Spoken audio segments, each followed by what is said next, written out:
चेतना की शिखर यात्रा पंडित श्री राम शर्मा आचार्य।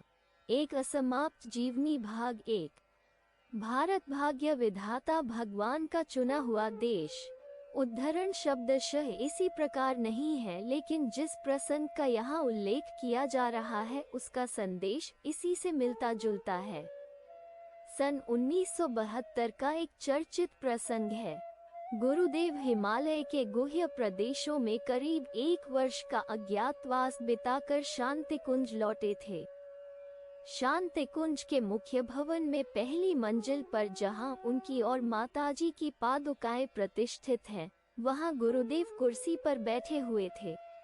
भारत के विराट और महिमावान स्वरूप का परिचय विश्व समाज को कराने के लिए शोध अनुसंधान पर चर्चा चल रही थी। दुनिया को अपनी महिमा और गरिमा से अवगत कराना है तो तथ्य और प्रमाण भी चाहिए। शोध अनुसंधान का उद्देश्य वैसी सामग्री जुटाना था।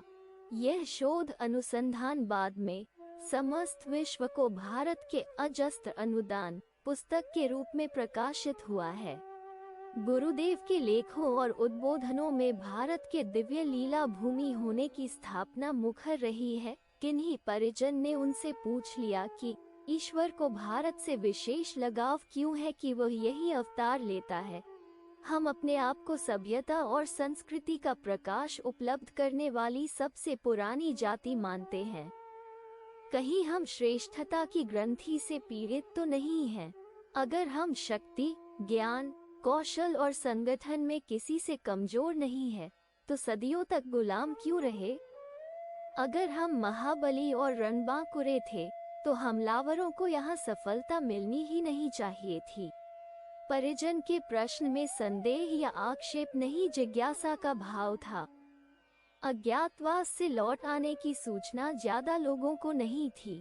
मुश्किल से 4-6 व्यक्ति प्रतिदिन आते थे। गुरुदेव तब माताजी के कक्ष के दाएं वाले कमरे में बैठकर लेखन और भावी कार्यक्रमों का निर्धारण करते थे। परिजन के पूछने पर गुरुदेव ने संक्षिप्त सा उत्तर दिया, भारत भगवान का चुना हुआ देश है। देखते नहीं हो, यहाँ ईश्वर ने स्वयं शरीर धारण कर सत्य और धर्म की प्रतिष्ठा की। 24 अवतार हुए हैं। यहाँ ऋषि, मुनि, योगी, यति और सिद्ध संतों की संख्या का कोई अनुमान ही नहीं लगाया जा सकता। दुनिया के और देशों में हुए संतों की गणना की जाए, उनकी विभूतियों का विवरण इकट्ठा किया जाए तो वह सब भारत में हुई अध्यात्म विभूतियों के एक अंश के बराबर नहीं होगा। जितने विचार, विश्वास और साधना संप्रदाय यहाँ हैं, उतने संसार के बाकी सभी देशों को मिलाकर भी नहीं होंगे। यहाँ उन सभी विद्याधाराओं में सामंजस्य है जो कहीं और मुखर हो तो उनके अधिकारी विद्वान आपस में ही टकरा जाए। प्रकृति, ऋतु, नदी, नद, पर्वत, मैदान, प्राणी जगत और निवासियों तक में विविधता है। इस विविधता को देखते हुए क्या नहीं लगता कि भारत भगवान का चुना हुआ देश है? वह यहाँ अपनी लीला या प्रकृति के नए नए प्रयोग कर रहा है। कुछ क्षण रुककर गुरुदेव ने उन परिजन को निहारा। शब्दों में जितना कुछ कहा गया, उससे कहीं ज्यादा, कई गुना संदेश उस दृष्टि निक्षेप में संप्रेषित कर दिया गया। गुरुदेव को निहारते देखकर ऐसा नहीं लगा कि कोई बौद्धिक सीख मिली हो। उन परिजन ने अपनी अनुभूति लिखते हुए कहा, मुझे अपना बचपन याद हो आया।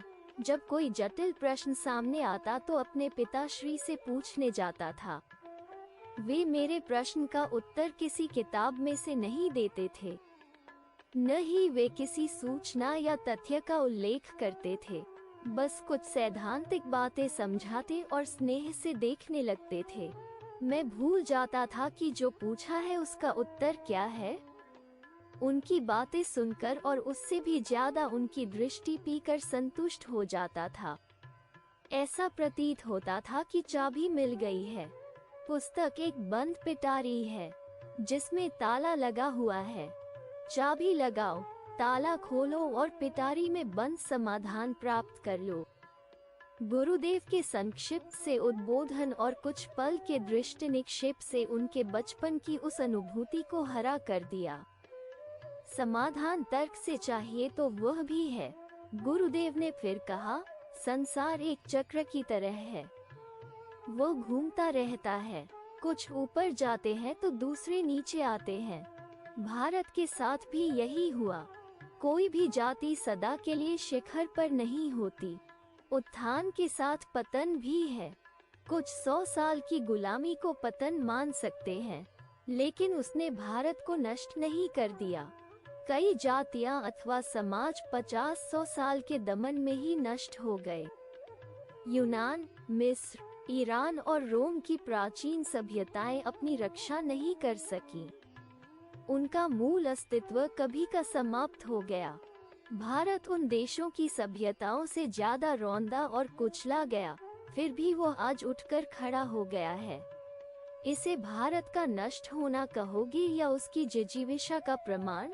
तथ्यों के प्रकाश में देखोगे तो भी पाओगे कि कुछ बात है जो भारत को अजर, अजेय और अक्षुण्ण बनाए हुए हैं, और भी कई मनीषियों तत्वदर्शियों ने अपनी तरह से इस तथ्य की पुष्टि की है कि भारत को तपःपूत देवात्माओं, ऋषि मुनियों और दिव्य शक्तियों का संरक्षण प्राप्त है। उनकी ऊर्जा इस देश की सामाजिक, सांस्कृतिक, आर्थिक और राजनैतिक स्थिति को संभाले हुए है। उसका स्वास्थ्य लड़खड़ाता भी है तो एक स्थिति से ज्यादा नीचे नहीं गिरता। विजातीय तत्व अथवा शक्तियां आक्रमण करती हैं, वे कितनी ही प्रबल हों, उसे एक सीमा से ज्यादा पीछे नहीं धकेल पाती। वो सीमा आते ही भारत तन कर खड़ा हो जाता है और विपरीत परिस्थितियों को चीरकर विजेता की भूमिका में आ जाता है। भारत की यह विजयनी ऊर्जा गुह्य क्षेत्रों में चुपचाप तपस्या कर रहे योगियों और ऋषियों के पुण्य प्रभाव से उभर कर आती है। ईश्वर का अथवा जगत नियंता का विशेष अनुग्रह तो उसे मिला ही हुआ है। ऋषि सत्ताओं के अनुग्रह की एक बानगी दिसंबर 1971 में एक बड़ी घटना के रूप में देखी गई है। उन दिनों भारत और पाकिस्तान का युद्ध चल रहा था।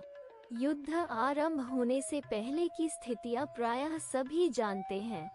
पूर्वी पाकिस्तान, अब बांग्लादेश से हजारों लोग दल के दल बनाकर भारत चले आ रहे थे। वहां के शासक जनता का बुरी तरह उत्पीड़न कर रहे थे। पूर्वी पाकिस्तान अथवा बांग्लादेश की प्राकृतिक संपदा का दोहन वहां से 2000 किलोमीटर दूर स्थित पश्चिमी पाकिस्तान के हुक्मरान कर लेते थे और उसे अपने यहाँ उपयोग में ले लेते थे। उत्पादक देश अथवा क्षेत्र के हिस्से में शोषण, दलाली और उत्पीड़न ही आता था। बांग्लादेश के लोग 20 साल तक सहते रहे, उचित और न्यायपूर्ण अधिकारों के लिए आवाज उठाते रहे। उन्हें सुनने के स्थान पर शासक उपेक्षा और दमन की नीति अपनाते रहे। दमन उत्पीड़न असह्य होने लगा तो पूर्वी पाकिस्तान के लोग बागी हो गए। उस हिस्से ने स्वतंत्र राज्य की घोषणा कर दी। दमन चक्र और तेज हुआ तो प्रतिरोध और क्रांति की ज्वाला भी भड़कने लगी।